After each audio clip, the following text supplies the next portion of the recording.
Hello, everyone. How's it going? I hope you're having a fantastic day. And today, um, you're watching the Warning Error album review. Now, this is the first time that I've ever done anything like this. So I sincerely welcome any sort of criticism, anything you'd like me to express my opinions on, on future ones, or if you want me to elaborate on anything in the future videos, I'd much appreciate it. Um,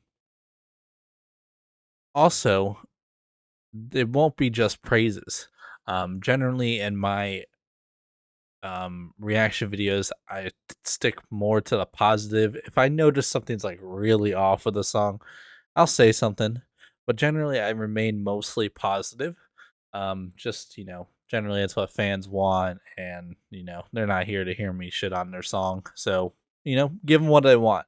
But with an hour review, I think that I should definitely point out things that I didn't like, or things that I found may have been a problem for me, um, and might have been a problem for some other people. Um, so just be ready for that to be a thing. I know that some people will not be ready for that to be a thing. Man. All right. Well, without further ado, welcome to the review of The Warning's third full length album, Error.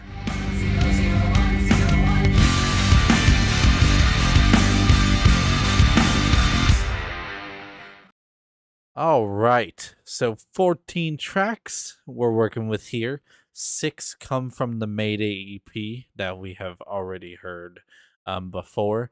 I do think that there are some pros and cons to having all six of those tracks on this album.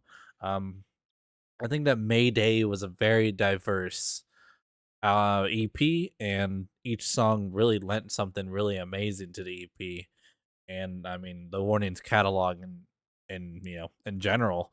However, I do think that the rest of the album, um, though, has some absolutely stunning songs. May have suffered a little bit, without these six songs being so strong on the album. Um, but all 14 are on this album, so we're gonna treat them all as one pair. But you can't help but notice that these six songs are from something before. Um, but similar subject matter, so it works. Yeah. Um, the track list is good. We got some crazy hard rock bangers. We have some anthemic tracks. Honestly, one of the best slow rock ballads I've ever heard in a long time with Revenant. And I mean these guys can go really far. But let's dig right into it. Let's talk about kind of the first half of this album. I'm gonna go ahead and call it the Mayday half because most of these are off the Mayday EP right off the beginning. We start with intro 404. It's really a simple intro. Sets the scene, uses elements of the whole album within. It's not like a super noteworthy intro, but it does the job. We're not going to argue with that. We're going to go right with it. Um, but it does transition right into Disciple, which is, good idea. I think that Disciple is a very good start off song. It sets the pace.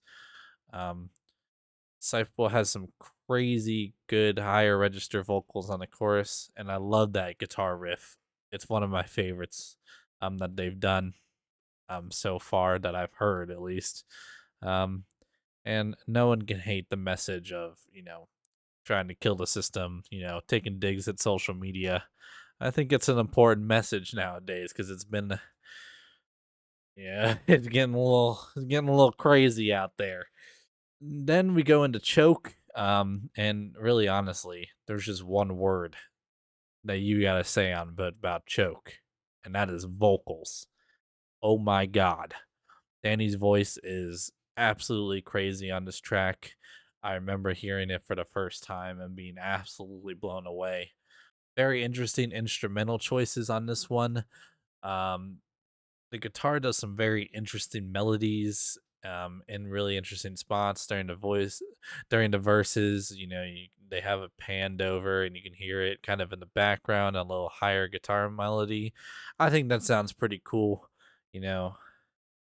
And then in the second verse, they kind of switch up the instrumental, and I think that's a really smart idea. It kept the song really fresh. That's a really strong song on this album. Definitely, for sure. I'm with it. Animosity. Gotta love the bass on this. Opens up really strong. We love Allie. Um, I don't think it's as crazy as a track as the previous two, but I do like the message. You're kind of being stuck in your thoughts, putting a face on to hide it. Down with the message on that one for sure. We're gonna head right into money after that. You know, that little hey whoa thing. The hey. I don't want you to try to sing right now.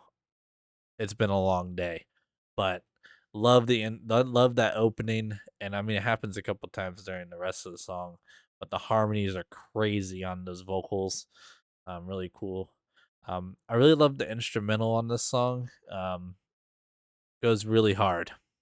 This is one that live I think is probably super cool. Um, Maybe I'll get to see it someday. Following this song is Amore, which I think is very interesting. It is the first song that wasn't on the Mayday EP. But I think that with that being said, so much of the song is absolutely amazing. I think the bass line is one of the best that is on the album. So, props. Um, I love a message, we talked about love in this song, you know, wanting that full commitment kind of thing. And this message is something that, one, in general, from my experience so far, I haven't heard, but also, elsewhere on the record, it's unique, not something that we got elsewhere. And the instrumental break on the chorus, that'll get anyone going, you know, threw in some French vocals. I didn't even know they could speak French, any of them. So, holy crap. Oh, man. All right. Following that is Evolve. And my oh my, could we talk about Evolve? This is the first song I was ever introduced to. Um, and I think that this is a jack of all trades song. Really, really good song. Definitely close. It kind of ends, the first half of this album off of the bang. You know, there are gonna be a couple more Mayday songs, so it doesn't really end in the Mayday songs, but I love that scream at the breakdown. It's got good vocals, memorable chorus, crazy breakdown, sick instrumental. This is what you want out of a hard rock song. This is it. This is the banger. Now we're gonna head into Error. And this is kind of when you can tell that they kind of wanted to change the pace of the album, which there's nothing wrong with that at all. I think that, if you want your album to kind of, be complete, I think it should have a little bit of everything, but I think it should make sense. And I think in general it does. Um, but Error, I think this song had a good balance. It's it brings down the pace a little, but it still is true to a lot of what the Warning, does, and who they are. Kind of similar subject matter with the words. I mean, it's a little different, but we're sticking with the theme. Um the instrumental break after the chorus goes absolutely crazy. It's one of my favorites. Um I'm not sure what it was, but this song actually took me like a couple listens before I could like really get into it. I'm still not even sure why, because now this is like one of my favorite songs off the album, but like for some reason I was struggling right off the bat to really like this song, and man, I'm sorry. Don't be offended. Following that is Z. which I think the song is crazy. Um, I'm gonna come out with it right away. This is probably one of my top two. Um, I'm not gonna put it at one or two because they're both. I like my number one and two songs for different reasons, and I don't know. I can't place them on an actual number. But top two. My only criticism with the song is I think that it kind of out of place on where it is in the album. Error kind of made it feel like we were slowing down, but then Z picks that pace right back up. And I think that it was just maybe a miscalculation. Maybe it's here because of these like how they wanted to flow, the story of the album or what they wanted to talk about and what order with the album. But I think in terms like musically, I don't know if it was necessarily the best choice for where this is in the album. I think it probably should have been a couple songs earlier or something. Besides that, oh my god. Pow! Pow! What are those drums? Look, I have a lot to say about our good friend Pow and the coming songs, but I love the drums in this song. It drives the beat absolutely drives this song, and I think it's done really well. And I think, the drums weren't so strong, the song would not be nearly as good. But, props to, how this song was crafted. And we love a good solo. Um, so there's a solo in this song. Solos are for me. I enjoy it. Yeah. Top two to 23. Um, and this song is why I think that Z was a little out of place. We really take a steep dive in the pacing of this album. I think following Error, this song would have been completely fine and I wouldn't have been thrown off in like a straight listen through. But following Z, yeah. But look, we're going to put that aside because hello again, Pow. Your vocals are incredible. I definitely haven't heard like a ton of songs, especially with her in the lead vocal position.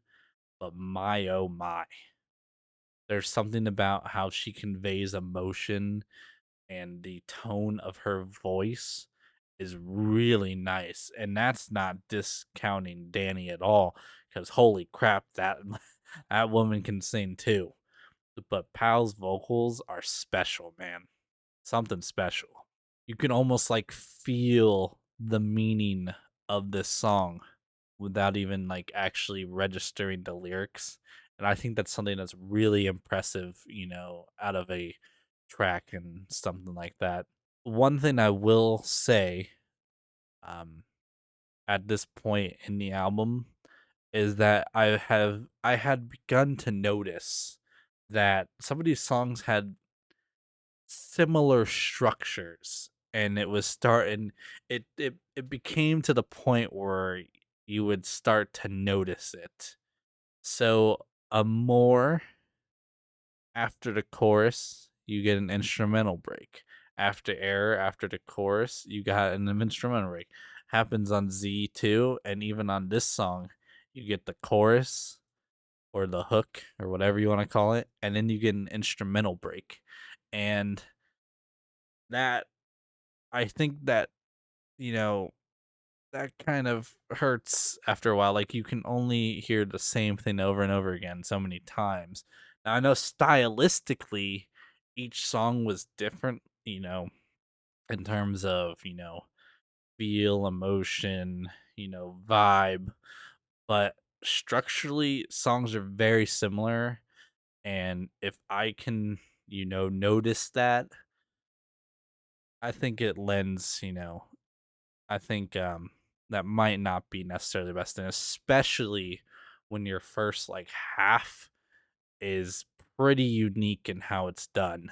I thought this would be a good place to talk about that because at this point the album is about when I noticed it. Following that, we're gonna talk about KoolAid Kids. Um, this would be like the one song that didn't quite do it for me, and I'm not even sure I'm 100% on why. I think maybe that the other songs just kind of outshine this one. They all kind of did something better. I think Pow's emotional vocals on the slower songs, and some of the creative choices and the you know